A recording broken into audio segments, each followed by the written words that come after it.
मोदी सरकारच्या 12 वर्षांच्या यशस्वी आणि परिवर्तनकारी कार्यकाळानिमित्त भाजप महाराष्ट्र प्रदेशाच्या वतीने राष्ट्र निर्माणाची तपपूर्ती या विशेष संग्राह्य अंकाचे मुंबईत अनावरण करण्यात आले।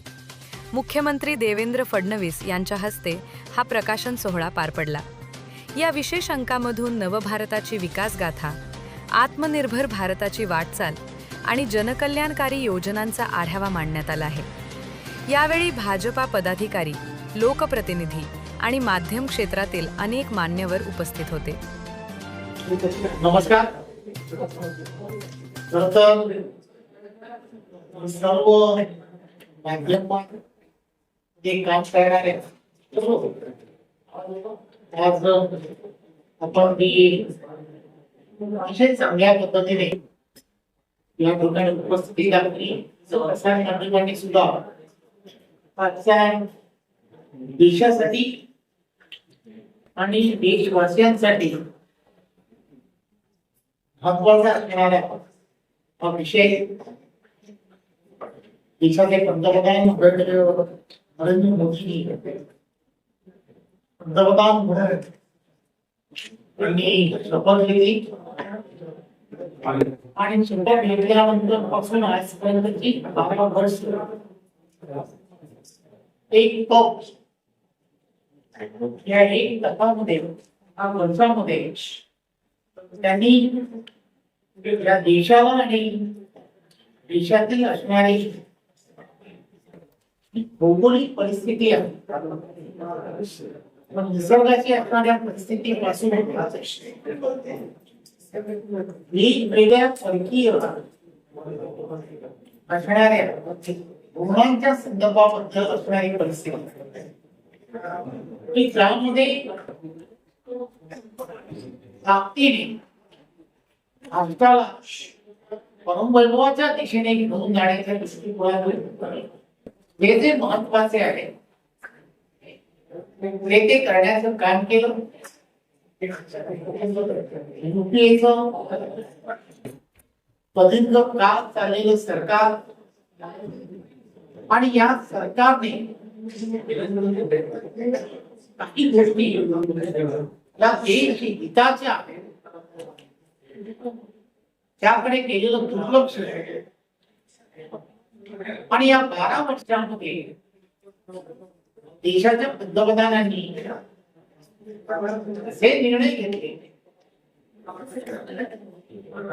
मग ते निर्णय आपण सर्वांनी माहिती असते, अनुभवले असते। देश एक वेगळ्या दिशेने जगभरामध्ये जाताना मला सरकारला दिसतो।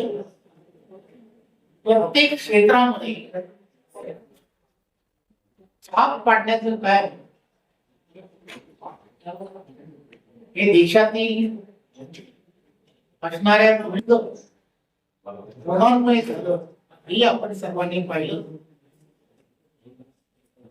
भारतीय जनता पार्टी महाराष्ट्र प्रदेशाने एक प्रयत्न केला की आपल्याला या 12 वर्षांमध्ये 12 विषय घेऊन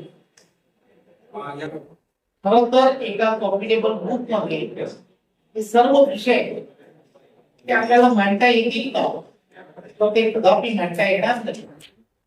परंतु तरी सुद्धा एक प्रयत्न आपल्याला करता येऊ शकतो आणि म्हणून हा प्रयत्न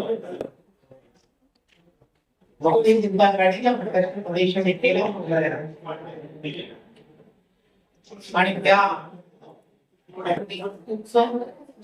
आज प्रकाशित महाराष्ट्राचे लोकप्रिय मुख्यमंत्री देवेंद्रजी यांच्या हस्ते तर आपण त्यांना देवेंद्रजींनाही ओळखतात, जसे नरेंद्र मोदीजी 24/7 त्याचप्रमाणे देवेंद्रजी 24/7 हे देश आणि महाराष्ट्राला प्रत्येक क्षेत्रामध्ये अव्वल करण्याच्या माध्यमातून ते करता येऊ शकतात। केंद्रातलं प्रत्येक धोरण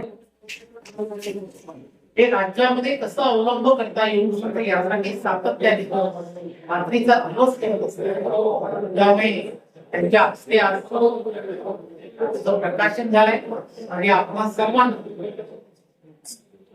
विनंती आहे आपण पाहिल्यानंतर प्रयत्न जो आम्ही केलाय प्रयत्न आणि त्या प्रयत्नांमधून जी माहिती सामान्यांपर्यंत पोहोचली पाहिजे यासाठी या सर्वांचं सहकार्य अपेक्षित आहे. पण वेगवेगळ्या कामांचा आढावा विरोधक असतील ते मात्र आरोप करतायत की 12 वर्षांमध्ये आम्ही सरकारच्या हातात घालून काम करत जायला आहोत. सरकारने आम्हाला विश्वास एक गोष्ट लक्षात घेतली पाहिजे. त्यावेळेला तयार केलाय अनेक जण असा प्रयत्न करू शकतील. अनेक जण यापेक्षाही चांगलं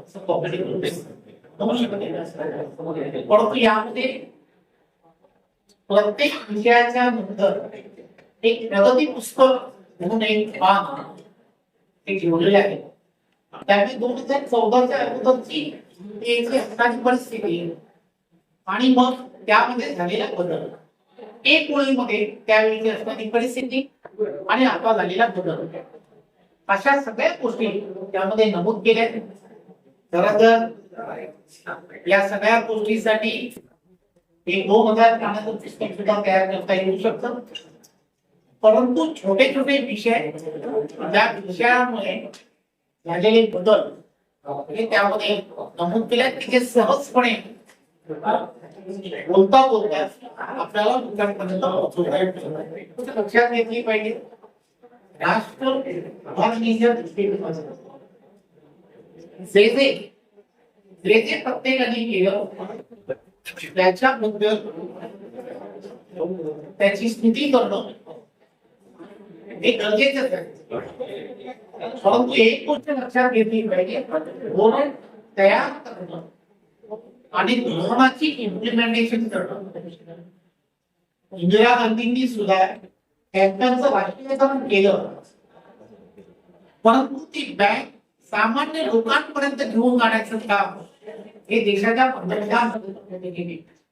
आपण पाहिलं ते बँकांचं निर्माण झालं परंतु सामान्य जनता जनगणच्या माध्यमातून कोट्यावधी लोकांपर्यंत गेली. फक्त तेवढ्यावरतीच राहिलं नाही परंतु त्यामध्ये सुद्धा बदल घडवत जाम सिस्टीम ज्याला म्हणतात आधारवर त्याला लिंक केलं आणि मोबाईल त्या माध्यमातून त्याला कनेक्ट केलं आणि या जाम सिस्टीमच्या माध्यमातून त्याचा उल्लेख वारंवार होतो डीबीटी सिस्टीम जी सुरू झाली. खरं तर या सगळ्या गोष्टी ज्या आहेत या सर्व गोष्टी सामान्य जनापर्यंत शेवटच्या व्यक्तीपर्यंत सरकार आणि सरकारच्या काही प्रत्येक योजना पोचली पाहिजे हा उदाहरण पारदर्शकता अत्यंत महत्वाचा विषय हा देशाच्या पंतप्रधानांनी हा त्या ठिकाणी करण्याचा प्रयत्न केला.